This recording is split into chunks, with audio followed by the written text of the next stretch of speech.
Malaikat tak bersayap, begitu suamiku memanggil mantan kekasihnya di depan ribuan tamu pesta amal. Dia rela memberiku jatah 200.000 sehari demi membiayai, kemo, miliaran rupiah wanita itu. Tapi saat aku menekan tombol play, layar raksasa di panggung tak lagi menampilkan wajah sendu pasien kanker, melainkan sebuah rekaman pesta liar yang membuat suamiku. Sebelum ceritanya dimulai, silahkan tulis di kolom komentar dari daerah mana saja teman-teman yang menonton cerita ini. Jangan lupa like dan subscribe agar channel ini bisa semakin berkembang dan bisa mempersembahkan cerita yang lebih menarik lagi. Pagi itu dimulai seperti ratusan pagi sebelumnya. Sunyi, dingin, dan penuh perhitungan. Di atas meja makan marmer yang dingin, sisa kemewahan dari masa awal pernikahan kami 5 tahun lalu, tergeletak 2 lembar uang kertas berwarna merah. 200.000 rupiah. Tidak lebih, tidak kurang. Aku menatap 2 lembar uang itu seolah mereka adalah artefak asing. Bagi sebagian orang, jumlah ini mungkin cukup untuk makan sehari. Namun, bagi Wirasena, suamiku, 200.000 ini adalah biaya operasional total rumah tangga kami. Ini mencakup makan 3 kali sehari untuk 2 orang, listrik, air, sabun cuci, hingga iuran keamanan lingkungan perumahan elit tempat kami tinggal. Lara, dasiku yang biru di mana? Suara bariton Wirasena memecah lamunanku.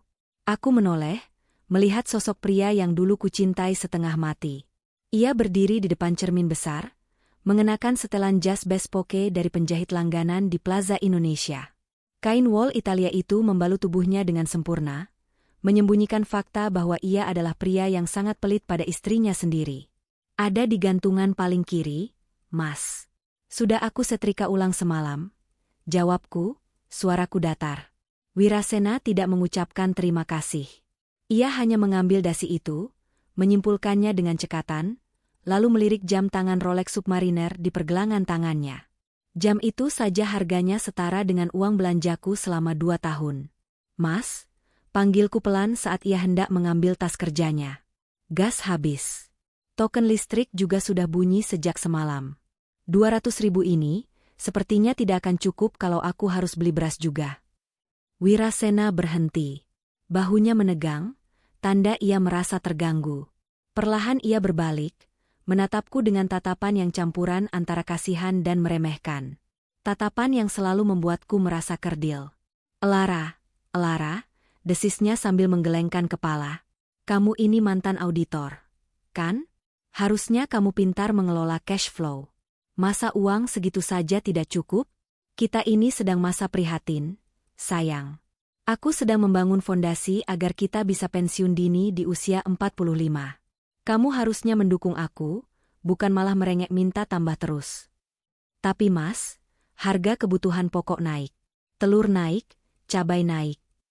Ya kamu cari substitusinya dong. Potongnya cepat, nada suaranya meninggi 1 oktav. Jangan manja. Masak yang sederhana. Tahu, tempe, sayur bening. Sehat dan murah. Jangan biasakan hidup boros. Ingat, kekayaan itu bukan seberapa banyak yang kita hasilkan, tapi seberapa banyak yang bisa kita simpan. Ia berjalan mendekat, mengecup keningku sekilas, ciuman yang terasa hambar dan terburu-buru, lalu mengambil kunci mobil. Aku berangkat.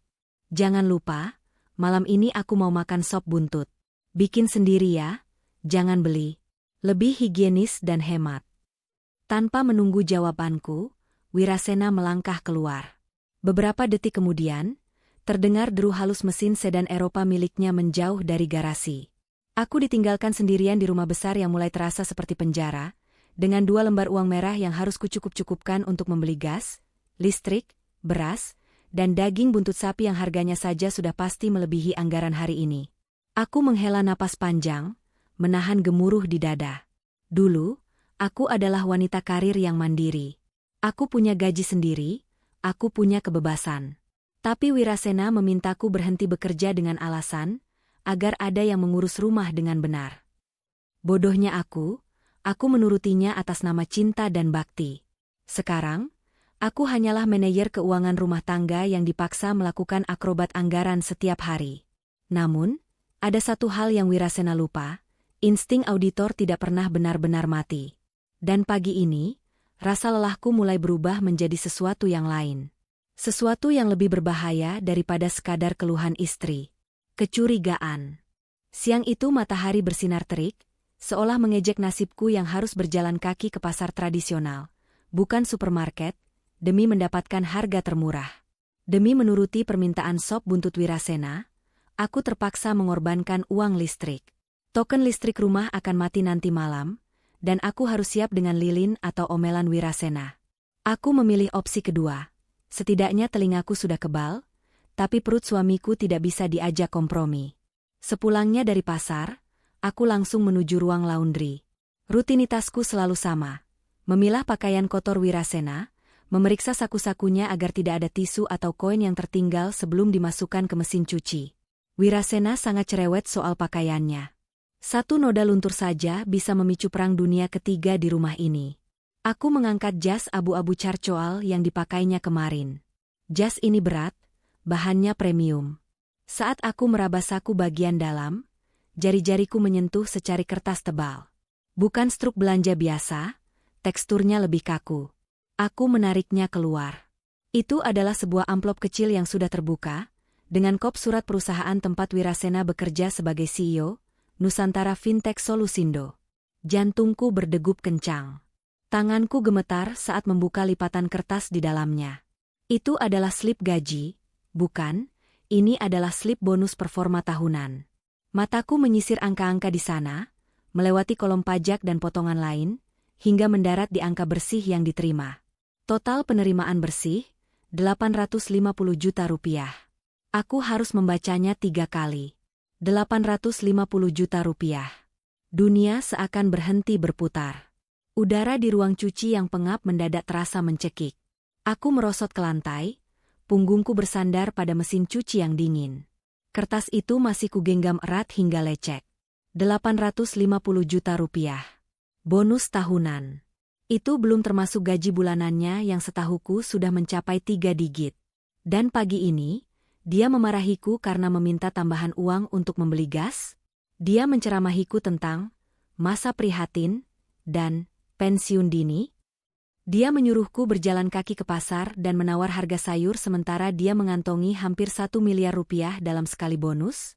Air mata yang kutahan sejak pagi akhirnya tumpah. Bukan karena sedih, tapi karena marah. Rasa dikhianati yang begitu dalam menusuk ulu hatiku. Selama ini aku hidup seperti orang miskin, mematikan lampu setiap keluar ruangan, menjahit baju yang robek, menahan diri untuk tidak membeli skincare atau baju baru selama 2 tahun terakhir. Aku melakukan semua itu karena aku percaya pada visi kami. Aku percaya kami sedang berjuang bersama. Ternyata tidak ada kami. Yang ada hanya Wirasena dan keserakahannya. Namun, tangisanku tidak berlangsung lama.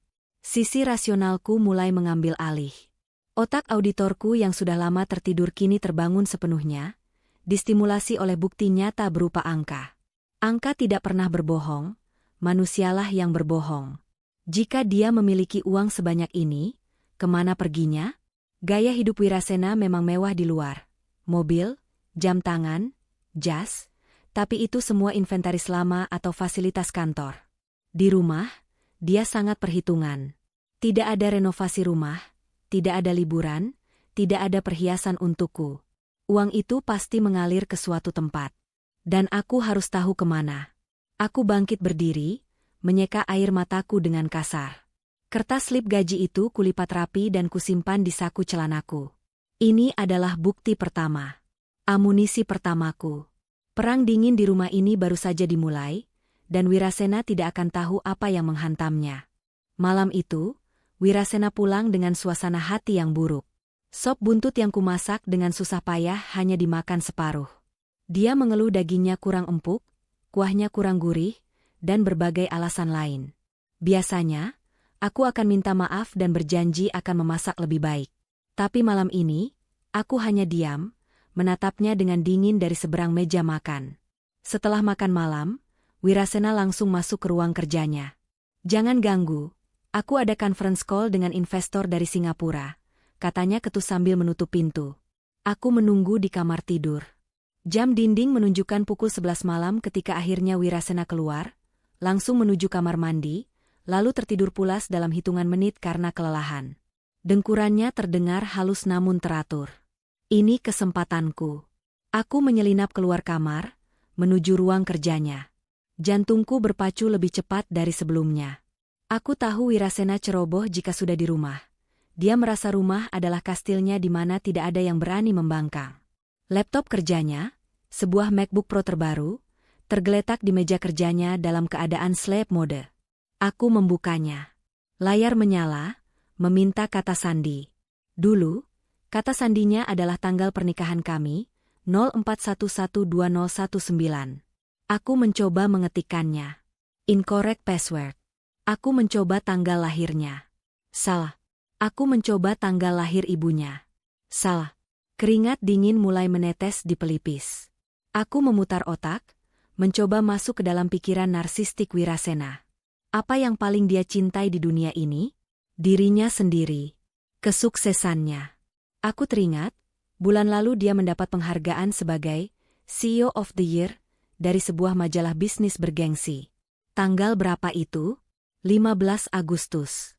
Aku mencoba kombinasi itu, CEO 1508. Incorrect password. Hampir putus asa, aku teringat satu nama yang pernah ia sebut dalam igauan tidurnya minggu lalu. Sebuah nama dari masa lalu yang kupikir sudah terkubur.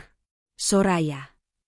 Dengan jari gemetar, aku mengetikkan, Soraya V. Masih salah. Wirasena adalah orang yang suka menyisipkan angka keberuntungan. Angka 9. Soraya V 99. Klik. Layar terbuka.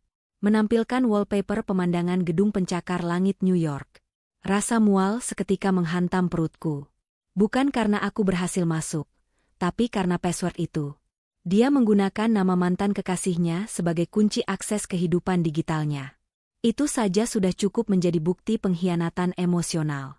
Tapi aku butuh lebih dari sekadar emosi. Aku butuh data. Aku segera membuka browser dan mengakses internet bankingnya.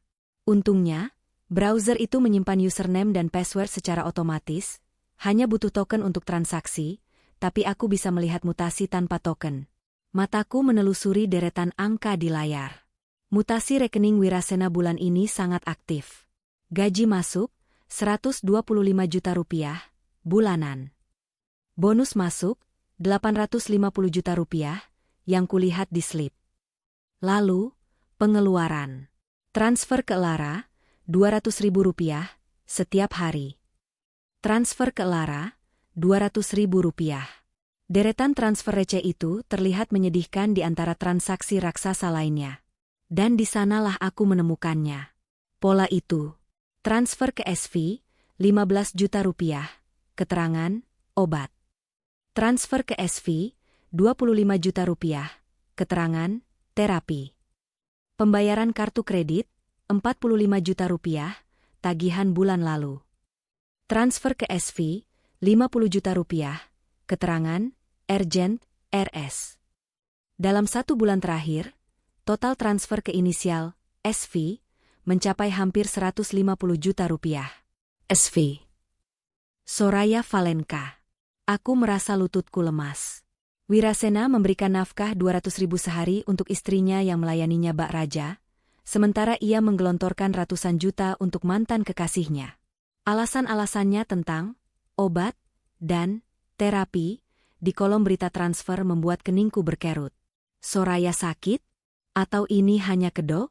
Aku mengeluarkan ponselku, memotret layar laptop itu sebanyak mungkin. Setiap halaman mutasi, setiap detail transaksi.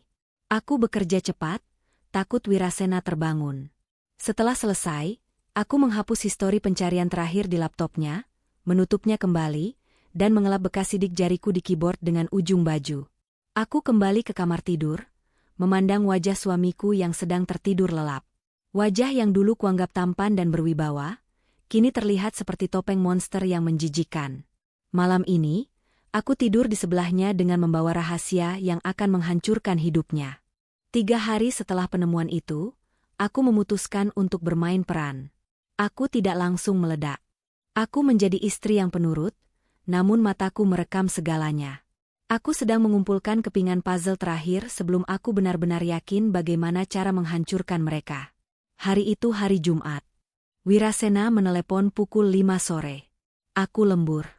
Ada meeting mendadak dengan klien prioritas. Mungkin pulang lewat tengah malam. Kamu tidur duluan saja, jangan tunggu aku. Baik, Mas. Jaga kesehatan, jawabku dengan nada semanis mungkin. Jangan lupa makan malam. Jawabnya singkat, lalu memutus sambungan. Aku tahu dia berbohong. Aplikasi pelacak lokasi di mobilnya, yang diam-diam kuaktifkan lewat email cadangan yang terhubung di iPad rumah, menunjukkan mobilnya tidak berada di kantor. Mobil itu parkir di sebuah area di Jakarta Selatan. Senopati.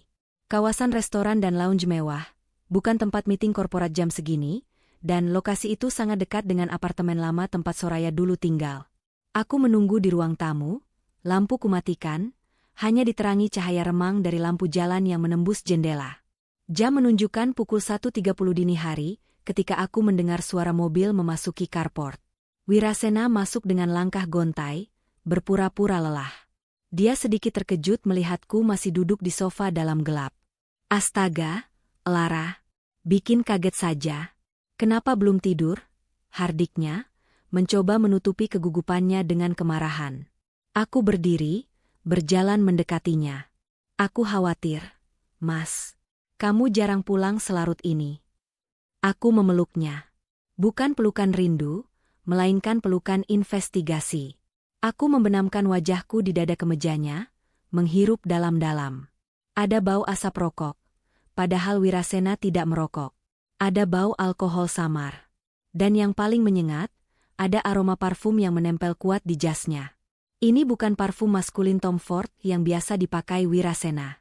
Ini aroma floral yang manis, berat, dan sangat mewah. Campuran amber, jasmine, dan saffron. Aku tahu aroma ini. Ini Baccarat Rouge 540. Parfum Niche yang harganya sebotol kecil bisa untuk biaya makanku sebulan. Aku melepaskan pelukan, menatap matanya. Dia tampak gelisah, menghindari tatapanku. Kamu wangi sekali untuk orang yang habis meeting alot di kantor yang penuh asap rokok. Sindirku halus. Wirasena mundur selangkah, membuka jasnya dengan kasar. Klienku merokok di ruangan. Dan mungkin ketempelan parfum sekretaris atau siapalah saat di lift. Kamu jangan mulai curiga yang tidak-tidak deh. Aku capek cari uang. Aku tidak bilang aku curiga, Mas. Aku cuma bilang kamu wangi, jawabku tenang. Oh ya, tadi aku lihat berita, katanya ada virus baru yang menyerang orang-orang yang imunnya lemah. Kamu harus hati-hati ya, apalagi kalau sering ke rumah sakit. Wajah Wirasena pucat pasi seketika. Rumah sakit? Siapa yang ke rumah sakit? Aku di kantor. Loh, aku kan cuma mengingatkan secara umum. Kenapa kamu panik begitu? Wirasena terdiam, rahangnya mengeras. Dia menyadari dia hampir terpeleset lidah. Sudahlah, aku mau mandi. Siapkan air hangat. Dia berlalu pergi. Aku menatap punggungnya dengan senyum tipis. Reaksinya mengonfirmasi dugaanku. Kata, rumah sakit, memicu kepanikan. Berarti transfer-transfer bertuliskan, obat, dan terapi, itu memang alibinya, dan dia takut aku mengetahuinya. Malam itu, aroma parfum wanita lain memenuhi keranjang pakaian kotor kami, bersanding dengan daster lusuhku yang berbau bawang dan sabun cuci murah. Kontras yang sempurna untuk menggambarkan pernikahan kami. Sabtu pagi, suasana di meja makan tegang. Aku memutuskan untuk menarik pelatuk sedikit lebih keras. Aku butuh alasan yang sah untuk keluar rumah dan menemui Julian, pengacaraku, tanpa membuat Wirasena curiga. Aku harus membuat keributan agar dia menghukumku dengan mendiamkanku, sehingga aku bebas bergerak. Mas, aku membuka percakapan sambil menuangkan kopi hitamnya. Uang belanja minggu ini sudah habis. Wirasena membanting sendoknya ke piring. Denting nyaring membuatku sedikit tersentak, tapi aku tidak mundur. Habis? Ini baru hari Sabtu pagi. Aku kasih kamu 1.400.000 hari Senin lalu. Kemana uang itu? Beras habis, Mas. Gas habis 2 tabung. Kemarin kamu minta sop buntut, dagingnya saja sudah 200.000. Belum bumbu, belum buah-buahan yang kamu minta. Alasan, bentaknya. Wajahnya memerah. Kamu itu tidak becus. Dulu ibuku bisa membesarkan 3 anak dengan uang pas-pasan. Kamu cuma urus 1 suami saja borosnya minta ampun. Ibumu hidup di tahun 90-an, Mas. Sekarang tahun 2024. Inflasi nyata. Balasku, menatap matanya tajam. Lagi pula, gaji Mas kan besar. Ratusan juta. Kenapa pelit sekali sama istri sendiri? Apa ada pengeluaran lain yang lebih penting dari makan kita? Pertanyaan itu menohok tepat di sasarannya. Wirasena berdiri, menunjuk wajahku dengan telunjuknya. Jangan pernah kamu atur-atur uangku. Itu hasil keringatku. Kamu tidak tahu betapa beratnya tanggung jawabku di luar sana. Ada nyawa orang yang bergantung padaku. Nyawa orang? Tanyaku cepat. Nyawa siapa? Wirasena terdiam lagi. Dia sadar dia terlalu banyak bicara karena emosi. Karyawan. Nyawa karyawan di perusahaanku. Kalau perusahaan bangkrut karena aku boros, mereka makan apa? Dia berbohong lagi. Aku bisa melihat pupil matanya melebar. Kamu ini tidak bersyukur, Lara. Banyak wanita di luar sana yang antre mau jadi istriku. Kamu tinggal duduk manis, terima uang, tapi masih menuntut. Dia mengambil dompetnya, mengeluarkan 3 lembar 100.000 dan melemparkannya ke wajahku. Uang itu melayang dan jatuh ke lantai, tepat di dekat kakiku. Ambil itu. Itu jatah untuk 3 hari ke depan. Jangan minta lagi sebelum Selasa. Kalau kamu masih tidak bisa mengaturnya, jangan makan. Biar kamu rasa bagaimana susahnya cari uang. Dia menyambar kunci mobilnya. Aku mau golf. Jangan telepon aku. Wirasena pergi dengan membanting pintu utama. Aku berdiri diam, memandangi 3 lembar uang di lantai. Harga diriku rasanya ikut jatuh di sana. Namun, aku tidak menangis kali ini. Aku membungkuk, memungut uang itu. 300.000 rupiah. Lumayan, cukup untuk ongkos taksi ke kantor Julien Kalandra, dan mentraktirnya makan siang sebagai pembuka konsultasi hukum. Terima kasih, Mas, bisikku pada ruangan kosong. Uang ini akan kupakai untuk menyewa orang yang akan mengambil semua hartamu.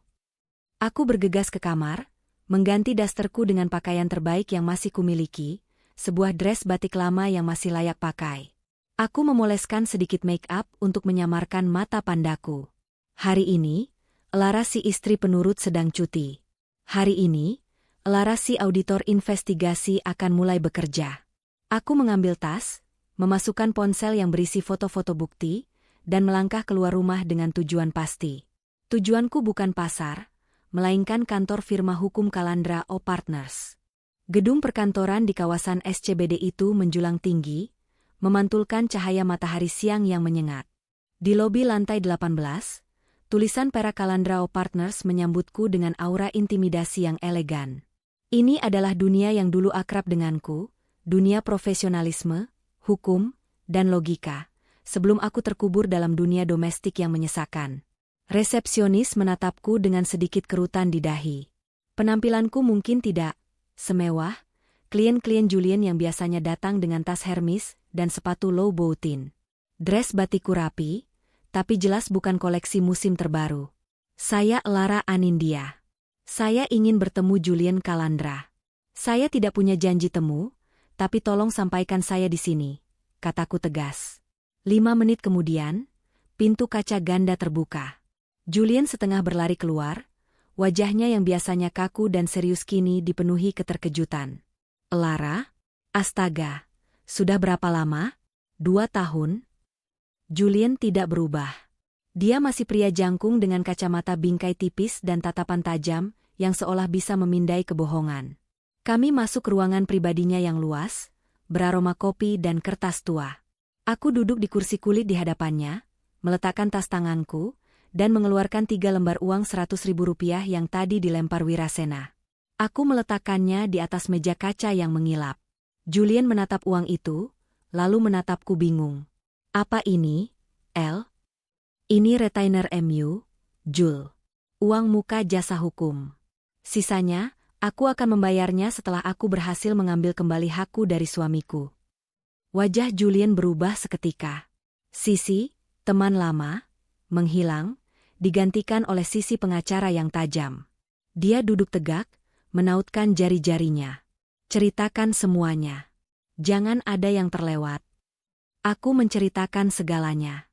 Mulai dari jatah 200.000 per hari, slip bonus 850 juta yang kutemukan di saku jas, hingga mutasi rekening yang menunjukkan aliran dana ratusan juta ke wanita berinisial SV alias Soraya Valenka. Aku juga menunjukkan foto-foto bukti yang kutangkap dari laptop Wirasena. Julian mendengarkan tanpa menyela. Rahangnya mengeras setiap kali aku menyebutkan nominal angka yang diberikan Wirasena pada Soraya, kontras dengan perlakuan pelitnya padaku. Ketika aku selesai bercerita, keheningan menyelimuti ruangan itu selama beberapa saat. Bajingan, desis Julian pelan, sebuah kata kasar yang jarang keluar dari mulutnya yang sopan. Dia mengambil foto hasil cetakan mutasi rekening itu. Ini bukan sekadar perselingkuhan, Elara. Ini penggelapan aset rumah tangga. Dalam UU perkawinan, harta yang didapat selama pernikahan adalah harta bersama, kecuali ada perjanjian pisah harta. Kalian punya perjanjian pranikah? Tidak ada, jawabku cepat. Julian tersenyum miring, senyum predator yang baru menemukan mangsa. Bagus. Itu artinya, setiap rupiah yang dia transfer ke Soraya tanpa persetujuanmu adalah tindakan ilegal terhadap harta Gonogini. Bonus tahunan itu milikmu juga. Gajinya, milikmu juga. Dia berdiri, berjalan ke arah papan tulis putih di dinding, mengambil spidol merah. Dia menulis satu nama besar-besar, Soraya Valenka. Masalahnya begini, L. Wirasena adalah tipe narsistik yang merasa dirinya pahlawan. Dia mentransfer uang itu dengan keterangan, obat, dan terapi. Jika kita gugat sekarang, dia akan beralasan itu adalah pinjaman kemanusiaan atau donasi. Hakim bisa saja lunak padanya. Jadi apa rencanaku? Tanyaku.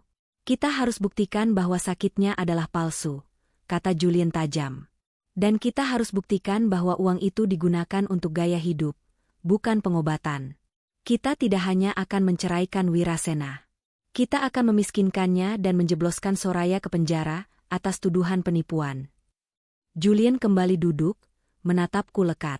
Kamu siap bermain kotor? Karena mereka sudah bermain kotor sejak lama. Aku menatap 3 lembar uang di meja itu, simbol penghinaan Wirasena padaku. Rasa takutku sudah habis terbakar amarah. Aku siap, Jul. Ajari aku cara menghancurkan mereka tanpa menyentuh mereka.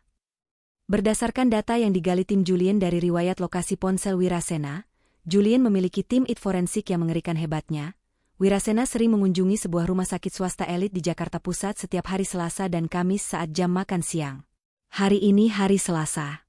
Aku meminjam mobil operasional kantor Julian, sebuah SUV hitam dengan kaca gelap, agar Wirasena tidak mengenali kendaraan kami. Aku menyetir sendiri, mengenakan topi lebar dan kacamata hitam besar, serta masker medis. Penyamaran standar, tapi efektif di lingkungan rumah sakit. Pukul 11.45, mobil Wirasena masuk ke lobi utama Royal Wellness Hospital. Dia turun dengan tergesa-gesa, membawa sebuah paper bag dari butik perhiasan Tiffany Oko. Hatiku mencelos. Untukku, dia membelikan beras curah di pasar. Untuk wanita, sakit, itu, dia membawa kotak biru muda yang ikonik itu. Apakah perhiasan bisa menyembuhkan kanker? Atau itu jimat penolak bala? Aku memarkir mobil agak jauh dan mengikutinya masuk. Rumah sakit ini tidak berbau obat. Lobi utamanya lebih mirip hotel bintang 5 dengan lantai marmer, chandelier kristal, dan alunan piano live. Tidak ada antrean BPJS di sini. Ini adalah tempat di mana orang kaya membayar untuk kenyamanan, bahkan saat sekarat. Wirasena langsung menuju lift khusus bertuliskan Executive Suites. Aku tidak bisa masuk ke sana karena butuh kartu akses. Namun, Julian sudah membekaliku dengan strategi. Aku berjalan ke resepsionis, berpura-pura panik sambil memegang ponsel. Mbak, tolong suami saya. Pak Wirasena baru saja naik ke atas, ke kamar Ibu Soraya. Saya asisten pribadinya, ada dokumen penting tertinggal di mobil. Beliau di kamar nomor berapa ya? Saya takut dimarahi kalau telat menyusul. Resepsionis itu, wanita muda yang tampak lelah namun tetap ramah, mengecek komputer.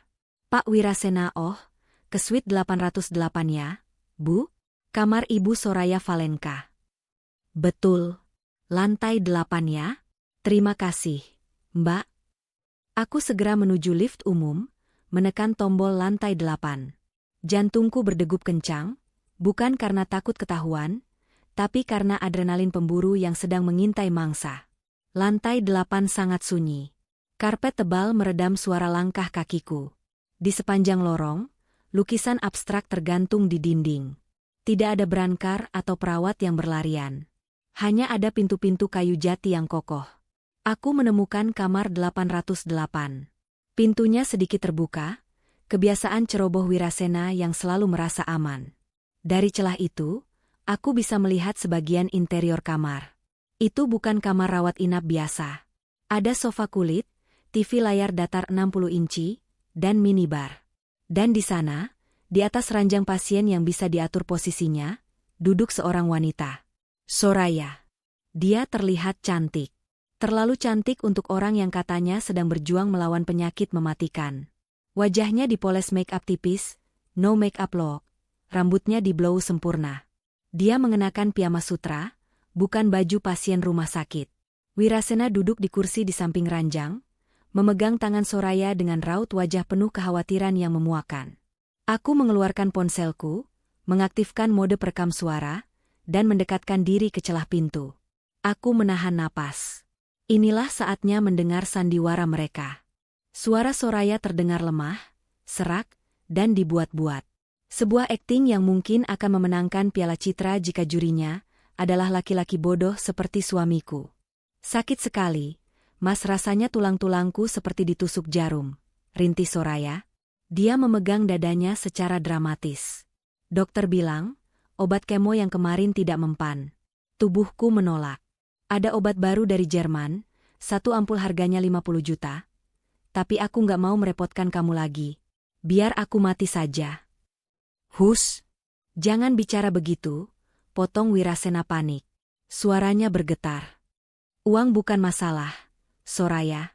Berapapun biayanya, aku akan usahakan. Kamu harus sembuh. Kamu satu-satunya wanita yang mengerti aku.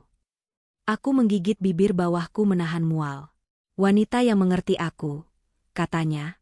Padahal akulah yang setiap pagi menyiapkan bajunya, mengatur makanannya, mendengarkan keluh kesahnya soal kantor, dan mengelola uang receh yang dia berikan agar dia bisa terlihat kaya. Tapi Mas. Soraya terisak pelan, air mata buaya mulai menetes. Istrimu. Lara, dia pasti curiga kalau uangmu terus berkurang. Aku nggak mau jadi perusak rumah tangga orang. Lara tidak tahu apa-apa, jawab Wirasena dengan nada meremehkan yang membuat darahku mendidih. Dia itu polos dan penurut.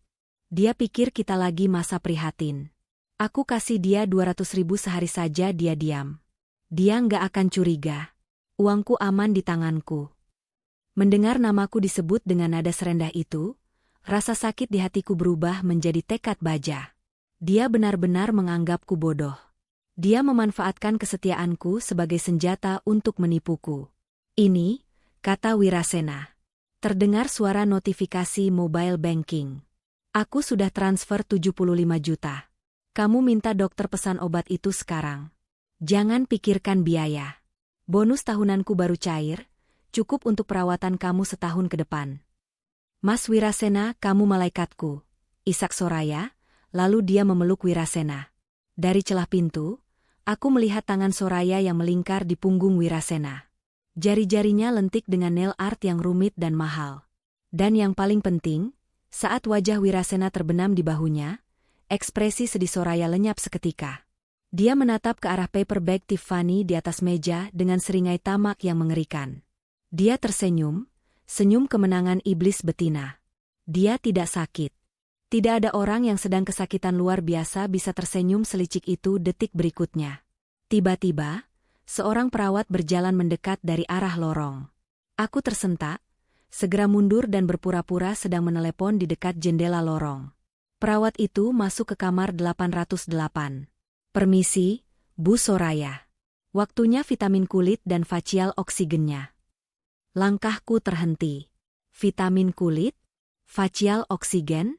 Aku menajamkan pendengaran. SSSD. Sus, nanti saja.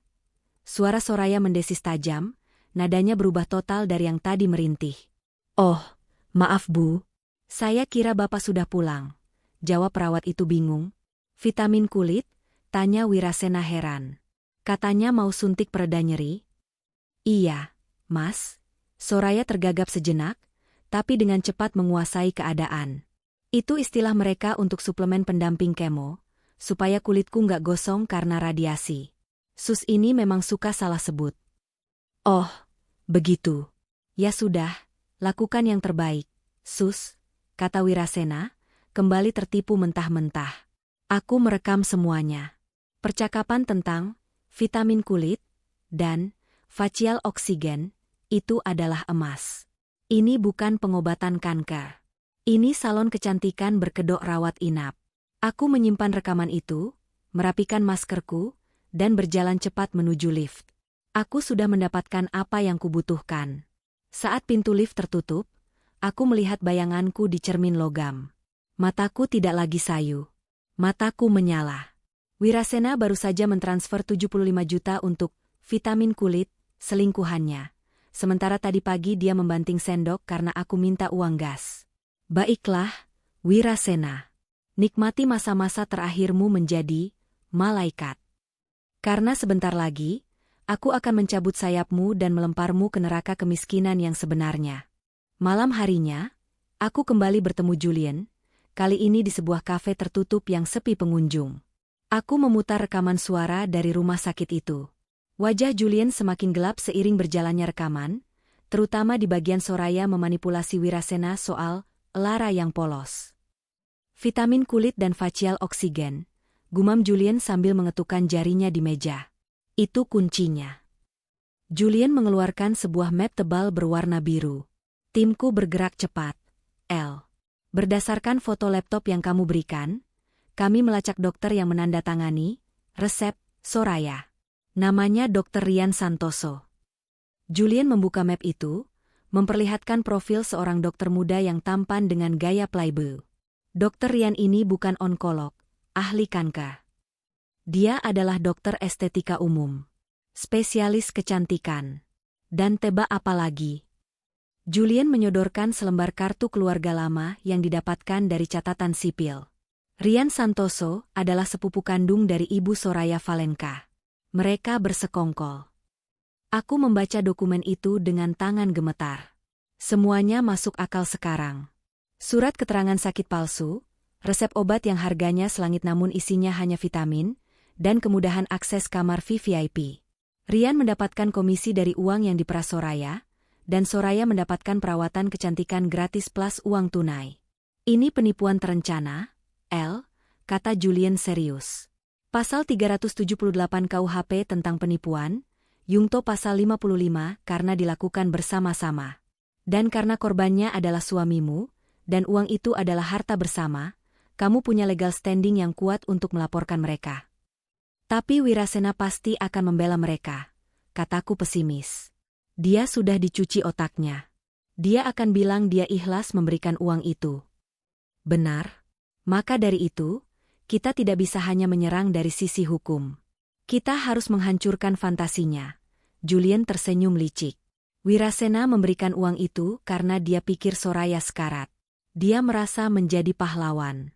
Jika kita tunjukkan bahwa Soraya sebenarnya sedang tertawa-tawa sambil minum champagne di Bali saat dia bilang sedang kemo, ego Wirasena akan hancur.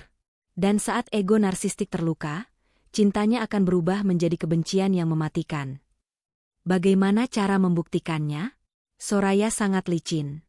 Instagram utamanya bersih. Isinya hanya kutipan-kutipan sedih dan foto tangan diinfus. Julien mengeluarkan tabletnya. Orang narsistik seperti Soraya punya kelemahan fatal. L. Mereka butuh validasi. Mereka butuh pamer. Jika dia tidak bisa pamer di akun utama, dia pasti punya tempat sampah lain untuk membuang kesombongannya. Layar tablet itu menampilkan sebuah akun Instagram yang digembok, private. Username-nya Valenka_Vibes. Ini akun kedua Soraya. Pengikutnya hanya 50 orang, isinya circle terdekatnya yang sama-sama sosialita toksik. Tim itku berhasil menemukan jejak digital ini karena dia menautkan nomor HP lamanya yang lupa dia hapus dari database sebuah aplikasi belanja online. Tapi akun ini digembok, kataku. Kita tidak bisa melihat isinya. Belum bisa, koreksi Julian. Tapi kamu auditor, kan? Kamu ahli dalam menyamar dan memanipulasi data. Kita butuh kuda Troya untuk masuk ke dalam lingkaran itu. Buatlah akun palsu. Jadilah toko online barang branded Preloved, atau akun lifestyle mewah yang terlihat eksklusif. Pancing dia untuk menerima permintaan pertemananmu. Tantangan diterima. Malam itu juga, aku menciptakan persona baru di dunia maya. Bukan Larasi istri hemat, tapi Lux_Hunter_Jakarta, sebuah akun kurator tas mewah bekas dengan harga miring. Aku mengisi feed-nya dengan foto-foto tas Hermes dan Chanel yang kuambil dari Google Image namun, diedit sedemikian rupa agar terlihat asli milikku. Aku mengikuti akun Valenka_Vibes. Aku menunggu dengan sabar. Umpan sudah ditebar. Ikan hiu biasanya tidak tahan melihat darah segar.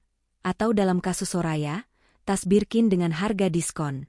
2 hari berlalu dengan kegelisahan yang memuncak. Wirasena semakin pelit di rumah. Dia memotong uang belanja harianku menjadi 150.000 dengan alasan, inflasi global semakin parah, kita harus mengetatkan ikat pinggang. Padahal aku tahu, dia sedang menabung untuk membelikan sesuatu yang lebih besar lagi untuk Soraya. Mungkin mobil, atau apartemen. Siang itu, saat aku sedang menjemur pakaian di halaman belakang yang panas, ponselku bergetar. Notifikasi Instagram. Valenka_Vibes accepted your follow request. Jantungku melompat. Dia menerimanya? Mungkin karena aku memposting foto Lady Dior edisi terbatas di story sejam yang lalu dengan caption, Just arrived.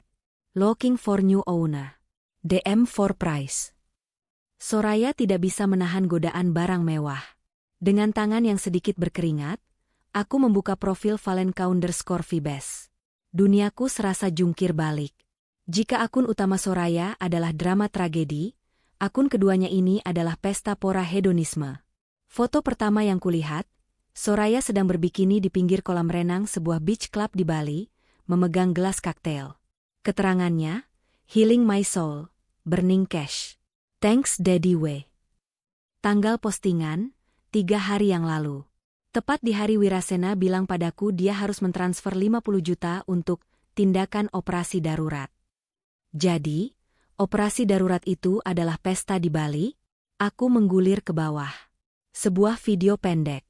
Soraya sedang unboxing tas Tiffany Oko, yang kulihat dibawa Wirasena ke rumah sakit. Dalam video itu, Soraya berkata sambil tertawa kencang ke arah kamera. Gila ya, gampang banget dapetnya. Cuma modal batuk-batuk dikit, langsung dapat kalung berlian. Cowok kalau udah bucin emang otaknya pindah ke dengkul. Suara tawa teman-temannya membahana di latar belakang. Emang lakinya nggak sadar? Sor? Tanya suara seorang wanita. Si Wirasena? Halah, dia MAH ngerasa jadi Prince Charming. Padahal gue cuma manfaatin duitnya buat modal party kita. Istrinya tuh yang kasihan, di rumah cuma dikasih remah-remah.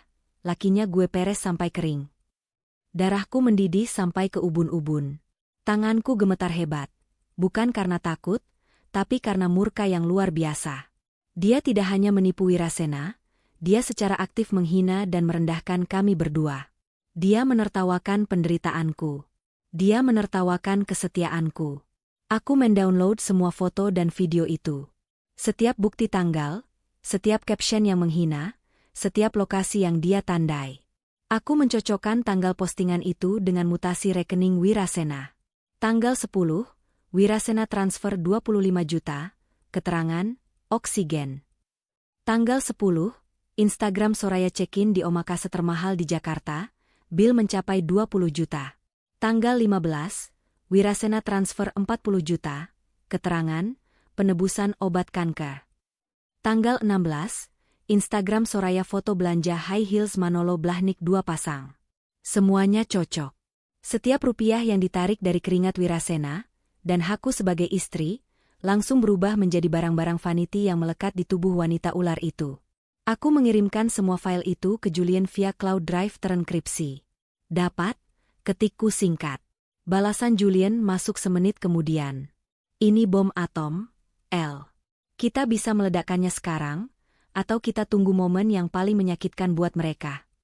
Aku menatap layar ponsel, lalu menatap foto pernikahan kami yang terpajang miring di dinding ruang tamu.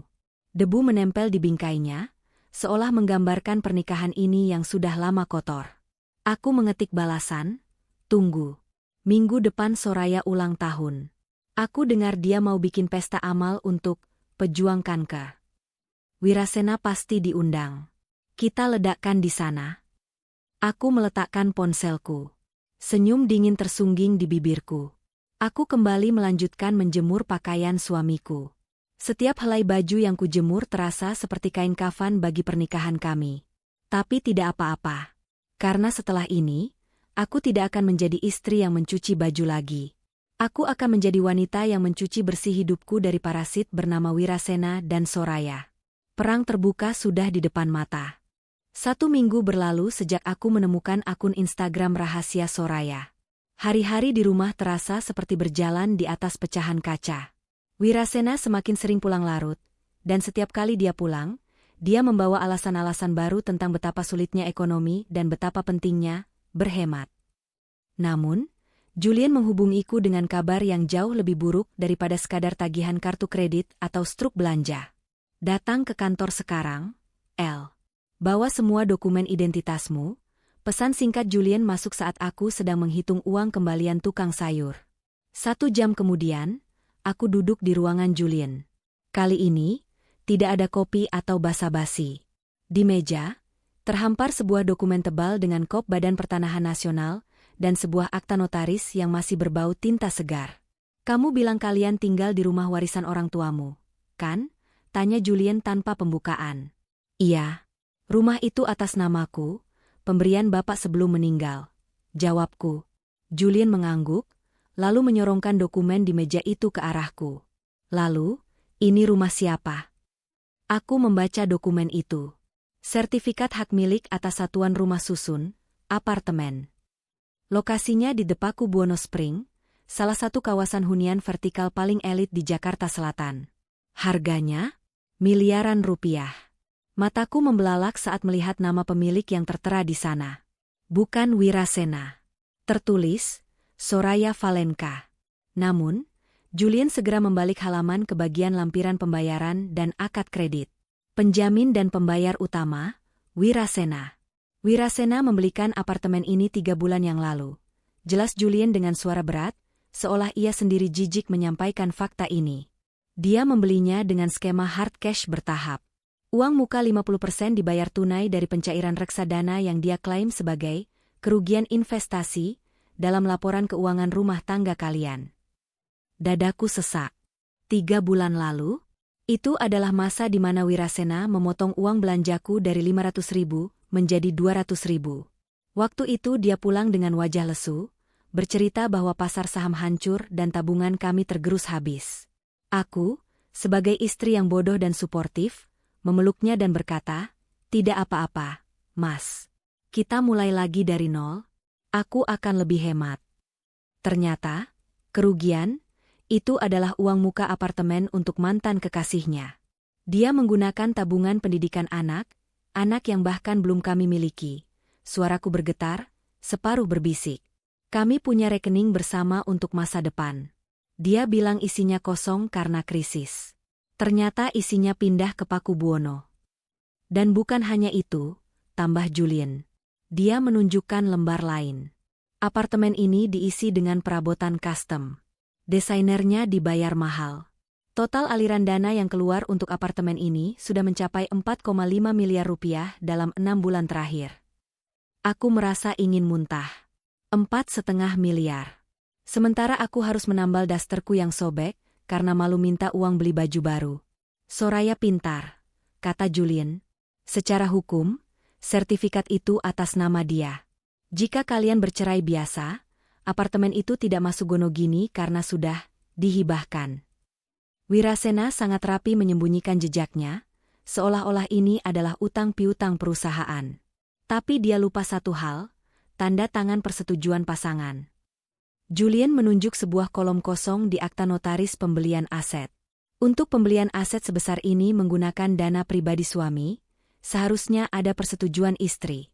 Di sini, Wirasena memalsukan tanda tanganmu, atau dia menggunakan surat kuasa palsu.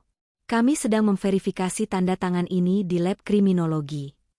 Aku menatap tanda tangan itu. Itu mirip tanda tanganku, tapi ada tarikan garis yang ragu. Wirasena memalsukannya. Dia melakukan tindak pidana pemalsuan dokumen demi membelikan istana untuk ratu palsunya. Ini peluru nuklir kita, El, kata Julian. Kita bisa mempidanakan dia sekarang juga. Dia bisa masuk penjara. Aku menggeleng pelan. Penjara terlalu enak buat dia sekarang. Jul, kalau dia di penjara, Soraya masih punya apartemen itu. Soraya masih bisa foya-foya. Aku menatap Julian dengan tatapan yang sudah mati rasa. Rasa sakit hati itu sudah hilang, berganti menjadi dingin yang menusuk. Aku ingin apartemen itu disita. Aku ingin Soraya diusir dari sana tanpa membawa satu pun sendok. Dan aku ingin Wirasena melihatnya. Maka kita harus membuat mereka melakukan kesalahan di depan umum, kata Julian. Kita butuh bukti bahwa Soraya tidak layak menerima hibah itu. Bahwa hibah itu didasari penipuan kondisi kesehatan. Tenang saja, kataku sambil merapikan dokumen itu. Malam ini aku akan memulai pertunjukannya. Pulang dari kantor Julian, aku tidak menangis. Aku mampir ke toko bahan kue. Bukan untuk membuat kue, tapi membeli pewarna makanan merah. Aku punya rencana untuk makan malam nanti. Sore itu, aku mandi lebih lama dari biasanya. Aku memakai lulur, menyemprotkan parfum yang dulu disukai Wirasena saat kami masih pacaran, dan mengenakan gaun merah marun yang sudah lama tersimpan di lemari. Gaun itu sedikit longgar karena berat badanku turun drastis setahun terakhir akibat stres mengelola keuangan, tapi justru itu membuatnya terlihat lebih elegan dan rapuh. Saat Wirasena pulang pukul 7 malam, dia terkejut melihat meja makan kosong. Tidak ada tudung saji, tidak ada piring kotor. Rumah rapi, tapi dingin. Malam, Mas, sapaku dari ruang tamu. Aku sedang duduk menyilangkan kaki, membaca majalah Lifestyle. Wirasena mengerutkan kening. Mana makan malam? Aku lapar. Seharian meeting. Hari ini aku tidak masak. Jawabku santai. Tidak masak? Suaranya meninggi. Kamu ngapain saja seharian? Uang belanja kemana? Mas, hari ini tanggal berapa? Tanyaku lembut. Wirasena terdiam, mencoba mengingat. Tanggal 24. Kenapa? Tanggal 24 Oktober. 5 tahun lalu, di tanggal ini kamu melamarku di restoran The Orient. Wirasena terdiam. Tentu saja dia lupa. Dia bahkan mungkin lupa nama tengahku. Tapi wajahnya melunak sedikit, rasa bersalah bercampur kebingungan muncul. Oh, ya ampun. Aku lupa, katanya kaku. Maaf, El. Banyak pikiran di kantor. Tidak apa-apa. Sebagai gantinya, ayo kita makan di luar. Aku punya voucher diskon 50% di restoran baru di Senopati. Namanya Le Jardin. Katanya steaknya enak. Wajah Wirasena berubah pucat. Le Jardin. Aku tahu kenapa dia pucat. Berdasarkan investigasi di akun Instagram Valen_Vibes, Le Jardin adalah markas besar Soraya dan geng sosialitanya setiap Kamis malam. Dan hari ini adalah hari Kamis. Jangan di sanalah, tolak Wirasena cepat. Mahal. Voucher diskon juga biasanya banyak syaratnya. Kita makan nasi goreng di depan kompleks saja. Ayolah, Mas. Aku berdiri, mendekatinya dan merapikan kerah kemejanya. Sekali-sekali. Lagi pula aku sudah dandan cantik begini. Kamu tega ngajak istrimu makan di pinggir jalan dengan gaun ini? Katanya CEO, masa makan di tenda terus. Aku menyentil egonya. Itu tombol paling mudah ditekan pada Wirasena. Dia menatapku, lalu menatap jam tangannya. Mungkin dia berpikir Soraya tidak akan ada di sana. Atau kalaupun ada, dia bisa mengaturnya. Oke. Kita ke sana. Tapi pesan yang wajar saja.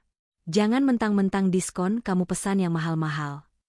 Siap, bos, jawabku sambil tersenyum manis.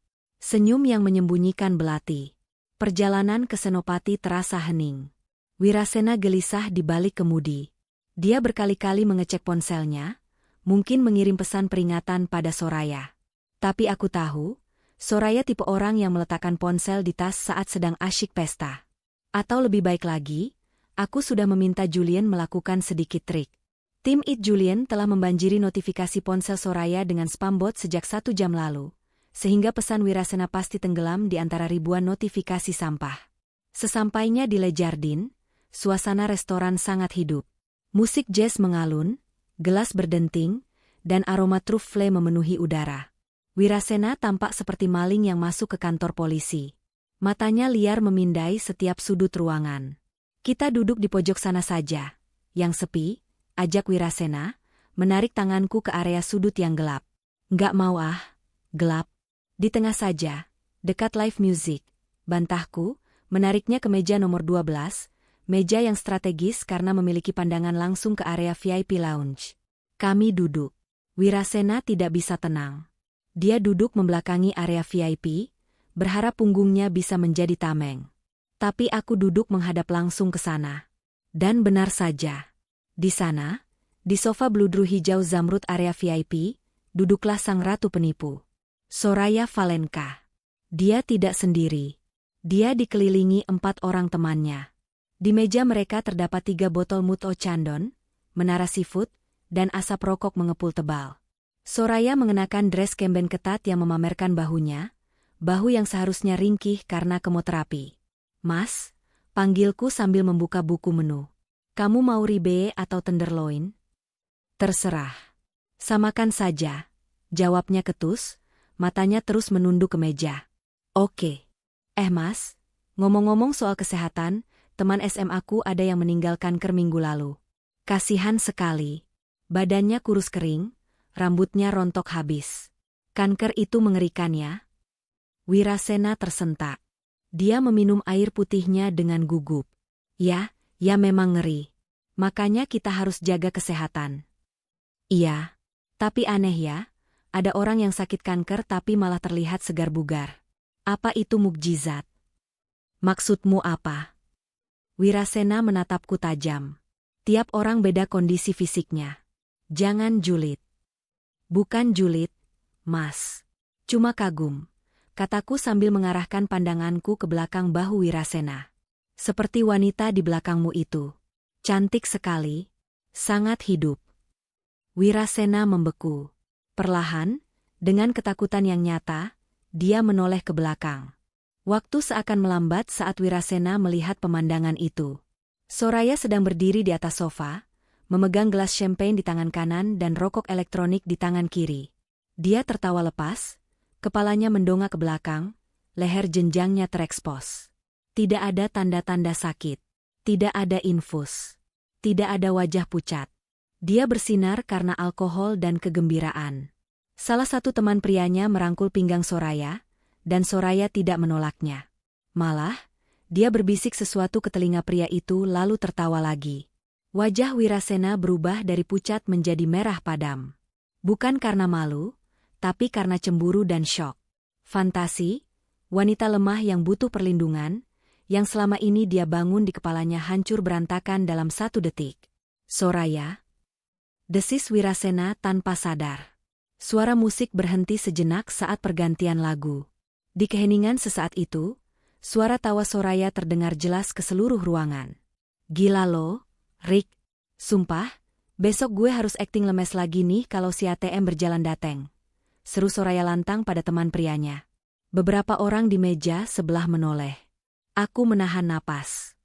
ATM berjalan. Julukan yang sangat tepat. Wirasena mendengarnya. Jelas sekali dia mendengarnya. Rahangnya mengeras sampai urat lehernya menonjol. Dia berdiri secara impulsif. Kursinya berdecit keras bergesekan dengan lantai marmer. Suara decitan itu membuat Soraya menoleh. Mata mereka bertemu. Dunia Soraya runtuh. Gelas champagne di tangannya miring, menumpahkan isinya ke gaun mahalnya. Wajahnya yang tadi merah merona karena alkohol, seketika menjadi putih pasi seperti mayat. Dia melihat Wirasena berdiri di sana, menatapnya dengan campuran rasa tidak percaya dan kemarahan. Dan di sebelah Wirasena, ada aku, istri sah yang menatapnya dengan senyum tipis yang penuh arti. Wirasena, gagap Soraya. Suaranya tidak lagi lantang. Teman-teman Soraya ikut diam, menyadari ada drama besar yang akan terjadi. Aku berdiri perlahan, merangkul lengan Wirasena seolah menenangkannya. Loh, Mas kenal? Itu Bu Soraya kan? Teman lama Mas? Wah, puji Tuhan dia terlihat sangat sehat ya, Mas. Katanya sakit keras? Kok bisa minum alkohol dan merokok? Bukannya itu pantangan keras buat pasien kanker. Kata-kataku keluar dengan nada polos yang mematikan. Aku sengaja mengeraskan suara agar orang-orang di meja sebelah bisa mendengar. Soraya panik. Otaknya berputar cepat mencari jalan keluar. Dan dia memilih jalan pengecut yang sudah kuprediksi. Tiba-tiba, Soraya memegang kepalanya. Aduh sakit. Dia menjatuhkan gelasnya ke lantai. Prang. Pecahan kaca berserakan. Soraya ambruk ke sofa, tubuhnya kejang-kejang dibuat-buat. Tolong. Soraya kambuh, teriak salah satu temannya yang peka situasi. Obatnya mana? Dia kolapse. Drama dimulai. Aku menatap Wirasena, menunggu reaksinya. Apakah logika akan menang? Apakah dia akan sadar bahwa orang yang baru saja joget di atas sofa tidak mungkin tiba-tiba kejang hanya karena melihat mantannya? Ternyata, ego Wirasena terlalu rapuh untuk menerima kenyataan bahwa dia ditipu. Dia butuh alasan untuk tetap menjadi pahlawan. Soraya, teriak Wirasena. Dia menepis tanganku kasar. Minggir, Elara. Dia berlari menerobos meja-meja, menghampiri Soraya. Dia mengangkat tubuh Soraya yang sedang pura-pura pingsan. Mas, dia cuma akting. Teriakku, melepaskan topeng istri penurut. Lihat botol minumannya. Lihat rokoknya. Wirasena menoleh padaku dengan tatapan penuh kebencian. Diam kamu. Kamu yang bikin dia kaget. Jantungnya lemah, Elara. Kalau dia mati, kamu pembunuhnya. Aku ternganga. Dia menyalahkanku? Bawa mobil ke depan, perintah Wirasena pada teman Soraya. Lalu dia membopong Soraya keluar dari restoran seperti pangeran menyelamatkan putri, meninggalkan aku berdiri sendirian di tengah restoran mewah yang kini sunyi senyap, karena semua mata tertuju padaku. Pelayan datang dengan wajah canggung. Bu, ini pesanannya. Aku menatap pintu keluar di mana suamiku baru saja menghilang membawa selingkuhannya. Rasa sakit itu anehnya sudah tidak ada. Yang tersisa hanya rasa jijik yang murni. Bungkus saja steaknya, Mas, kataku tenang pada pelayan itu. Saya mau makan di rumah. Anjing saya di rumah pasti suka daging mahal. Malam itu, Wirasena tidak pulang. Tapi dia tidak tahu, adegan di restoran itu sudah direkam oleh CCTV yang, kebetulan sekali, pemilik restorannya adalah klien firma hukum Julien. Dan video Wirasena membopong wanita mabuk sementara istrinya ditinggal begitu saja, akan menjadi bukti yang sangat indah di pengadilan. Wirasena baru pulang keesokan harinya, Jumat siang. Dia masuk rumah dengan wajah kusut, kemejanya berantakan, dan bau rumah sakit bercampur parfum wanita menempel padanya. Aku sedang duduk di ruang tamu, laptop terbuka di pangkuanku. Aku sedang menjual saham-saham pribadiku, sisa warisan bapak, untuk modal perang tahap akhir. Kamu tega ya, El? Itu kalimat pertama yang keluar dari mulutnya. Aku tidak menoleh. Tega kenapa? Soraya drop parah. Dokter bilang detak jantungnya tidak stabil karena shock berat. Kamu sengaja kan ajak aku ke sana supaya dia kaget? Kamu mau membunuh dia pelan-pelan? Aku menutup laptopku perlahan. Aku berdiri, menatap pria menyedihkan di hadapanku ini. Tingkat delusinya sudah mencapai tahap patologis. Mas, kamu itu CEO. Kamu lulusan S2 luar negeri. Otakmu itu dipakai dong, kataku dingin.